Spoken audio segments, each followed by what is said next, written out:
கொள்ள வேண்டும்.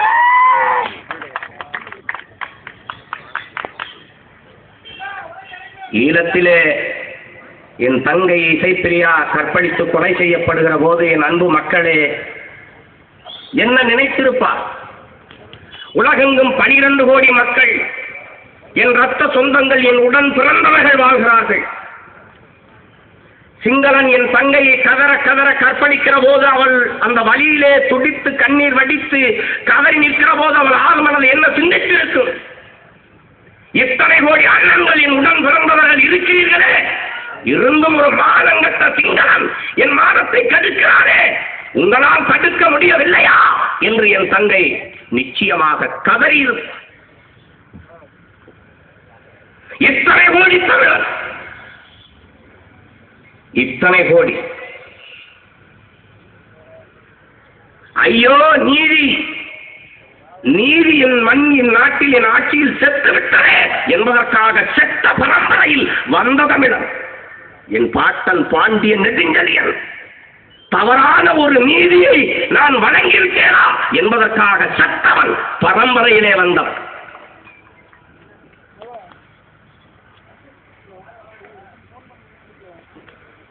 முல்லை கொடிக்கு தேரை கொடுத்து மயிலுக்கு போர்வையை போர்த்தி பசுவின் கன்றை கொன்றதற்கு தன் மகனே தேர்காலில் ஏற்றி கொன்று இப்படியெல்லாம் எண்ணற்ற வரலாற்று பெருமையை கொண்ட தமிழர் என்கிற தேசியத்தின் பிள்ளைகள் 3 தூக்கு கயிறுக்கு முன்பு நிற்கிறவை அன்பு மக்களே. என் தங்கை இசைப்பிரியா, அவளை போல எண்ணற்ற என் உடன் பிறந்த தங்கைகள், என் அக்காக்கள் கற்பழித்து கொலை செய்யப்பட்டார்கள். எங்கள் பிஞ்சு குழந்தைகள் நச்சு குண்டுகளுக்கு இரையாகி கருகினார்கள்.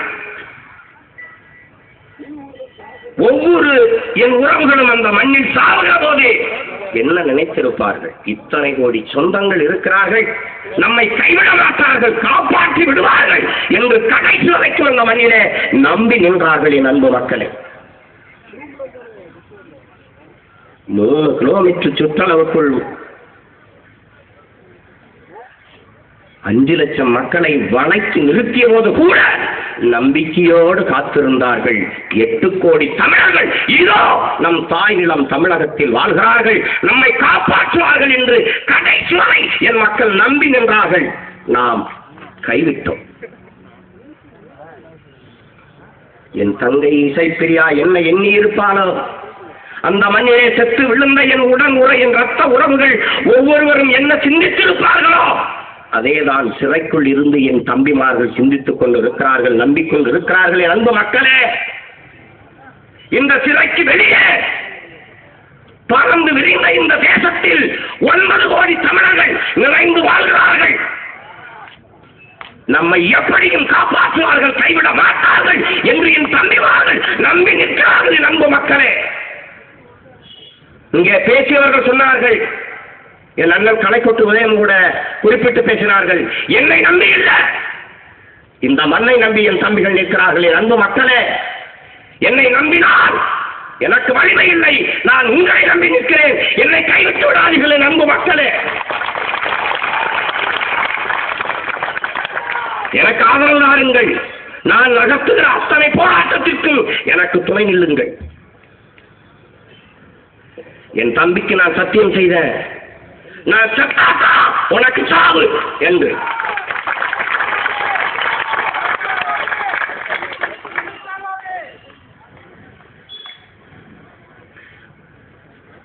எல்லாரும் எழுதுறாங்க ராஜீவ் கொலையாளிகள் என்று. என் ஈர குலையே நடுங்குது. என் தம்பிகளா கொலையாளி? என் அன்பு மக்களே, தொலைக்காட்சியில் பெரும் மதிப்பிற்குரிய ஐயா தங்கபால் அவர்கள் பேட்டி கொடுக்கிறார்கள். ராஜீவ் காந்தி என்ற பெரும் தலைவரை நாங்கள் இழந்துட்டோம். அருமை ஐயா தங்கபாலு, அந்த ராஜீவ் காந்தியால் தமிழர் என்ற தேசிய இனத்தையே நாங்கள் இழந்துட்டோம். அதை நீ மறந்துடாதீங்க. என் இனத்தையே இழந்து நிற்கிறோம். நல்லா நீங்க கவனிச்சுக்கிறீங்க. ஒரு மரணத்திற்கு 1,70,70,000 பேரை கொண்டு இன்னும் என் தம்பிகளையும் கொல்ல துடிக்கிறீர்களே, இத்தனை லட்சம் மரணத்திற்கு நாங்கள் எவ்வளவு பழி வாங்குவது நினைச்சு பாரு. மான உணர்வும் இன உணர்வும் கொண்ட வீர தமிழர் பரம்பரையிலே வந்த என் மக்களே, தமிழர் தேசத்துக்குள் தமிழர்களை தூக்கில் போடுங்கள் என்று சொல்லிவிட்டு ஒருவன் நடமாடிக்க முடிகிறது இந்த நாட்டில். நினைச்சு பாரு. இதுல தெரியும் உனக்கு எவன் தமிழ, எவன் தமிழினத்தின் எதிரி, எவனவன் தமிழினத்தின் துரோகிங்க. எவனவன் என் தம்பிகளை தூக்கில் போட வேண்டும் என்று வாய் திறந்து சொல்கிறானோ அவனெல்லாம் இந்த இனத்தின் எதிரி, இந்த இனத்தின் துரோகி என்பதை பதிவு செய்து கொள்.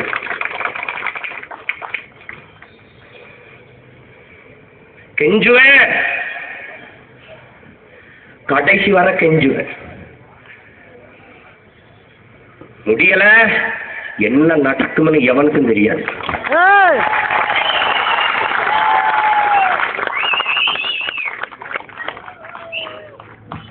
இந்த கட்சி குச்சி வச்சுக்கிட்டு வண்டி ஓட்ட வந்த ஆளுல நான் மயிர் கட்சி காய் சுப்பி களைச்சி விட்டு போயிட்டே இருப்பேன்.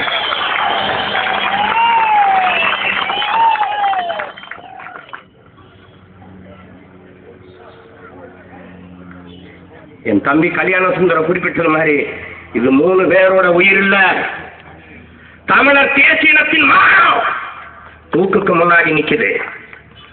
என் பாட்டன் கட்டப்பொம்மன் தொங்கும் போது தடுக்க முடியல, என் பாட்டன் மருது பாண்டியன் தொங்கும் போது என்னால தடுக்க முடியல, என் பாட்டன் தீரன் சின்னமலை தொங்கும் போது தடுக்கிற வலிமை எனக்கு இல்லை. ஆனால் என் தம்பிமார்களை தொங்க விடாமல் தடுக்கிற வலிமை எனக்கு என் மக்கள் தரணும்.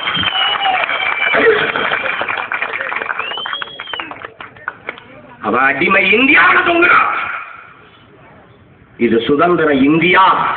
நினைச்சு பாரு, உண்மையிலே இது சுதந்திர இந்தியாவான். ஐயா தங்கபாலு சொல்றாங்க, ஐயா இவ்வளவு பெரிய தலைவரை கொண்டுட்டாங்க, அவங்க தூக்கல போடலைன்னா ஜனநாயகம் கட்டும்.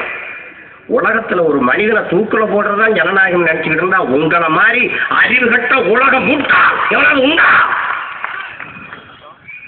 உண்மையிலேயே உங்க மனசை சொல்லுங்க, உங்களை நீ உண்மையிலே சரியான காங்கிரசுக்கார, உண்மையிலே நீ சரியான ராஜீவ் காந்தியினுடைய தொண்டனா இருந்தா அவர் சாகும் போது பக்கத்தில் நடந்து வராம எங்க போனீங்க?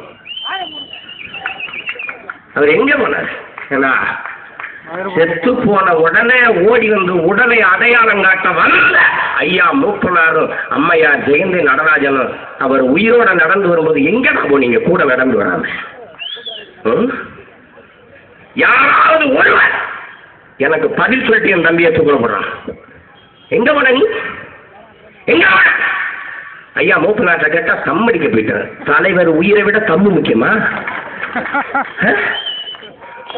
அம்மையார் ஜெயந்தி நடராஜன் அவர்களே, மத்திய அமைச்சர் பதவியில் இருக்கிறீர்கள், உங்களுக்கு உங்க மனசாட்சி உறுத்தல உண்மையிலே அந்த தாயின் மீது பற்று கொண்டவர்களாக இருந்தால் உங்கள் தலை முன்னாள் பிரதமர் அம்மையார் இந்திரா காந்தியின் சிலைக்கு தானடா மாலை போட போனாரு, ஏன் கூட போகல?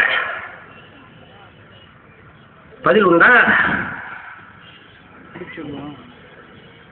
சொல்லிட்டு அப்புறம் பேசுங்க, பேட்டி விடுது. தூக்கில போடணும் என் தம்பிகளை இல்லை, அவ்வளவு பெரிய தலைவரை தனியா விட்டுட்டு போனவங்க எல்லாரையும் மொத்தமா தூக்கில போடணும்டா.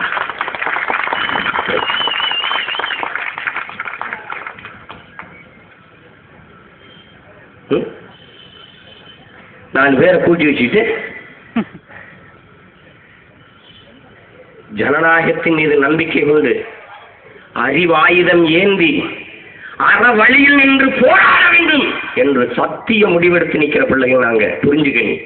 அதனால நீங்க எல்லாம் அப்படி பேசிட்டு உளவிட்டு திரியுறீங்க.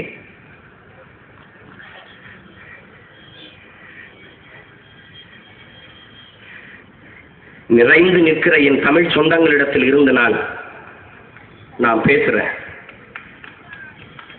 என் உளமாற என் மனதை திறந்து நான் பேசுறேன். நாங்கள் முழுமையான ஜனநாயகவாதிகள், நம்புங்கள். என் தலைவன் பிரபாகரனை போல எதிரான ஒருவன் இல்லை.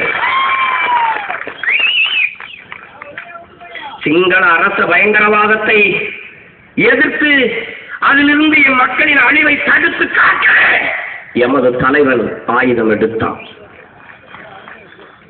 அதில் சிறந்த பெருமக்களே, நாங்கள் வன்முறையின் மீது பற்றுக்கொண்ட மனநோயாளிகள் அல்ல. தமிழர் என்கிற தேசிய இனத்தின் விடுதலைக்காக போராட வந்த புரட்சியவாதிகள், போராளிகள் என்பதை நீங்கள் புரிந்து கொள்ள வேண்டும்.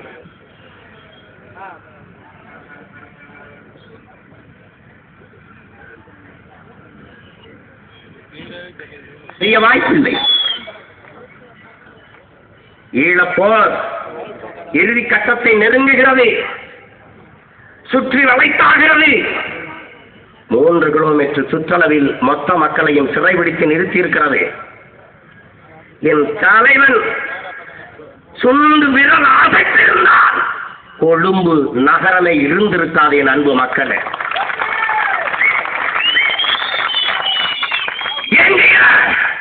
ஏன் செய்யல? 60 ஆண்டுகளுக்கு மேலாக எனது இனம் தூக்கி சுமந்து வருகிற ஒரு விடுதலை கனாய், ஒரு தமிழர் என்கிற தேசிய இனம் தன் உள்ளத்தை தேக்கி வைத்த தேச விடுதலை போராட்டத்தை பயங்கரவாதம், பிரிவினைவாதம் என்று பழி சுமத்தி அழிக்க துடிக்கிறதே அறியாத இந்த உலகம். தமிழர் என்றாலே பயங்கரவாதி என்று பழி சுமத்துகிறதே.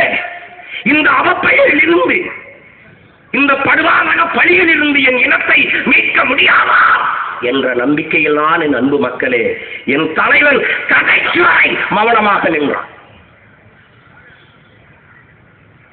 நாங்கள் உண்மையிலே ஒரு தேசிய விடுதலைக்கான போராளிகள், நாங்கள் பயங்கரவாதிகள் இல்லை. இதை உணர்ந்து கொள்ளுங்கள் உலகத்திலே என்பதை காட்டவே என் தலைவன் கடைசி வரை அந்த களத்தில் அமைதியாக நின்றார். என் அன்பு மக்களே, இது சத்தியம்.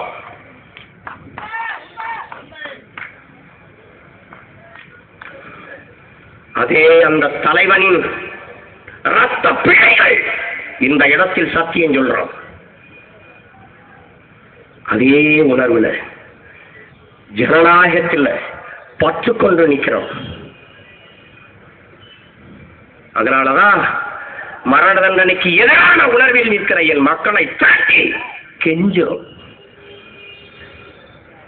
இதை ரத்து செய்யுங்க, இந்த தண்டனையை குறைங்க, நீக்குங்க என்று கெஞ்சுறோம்.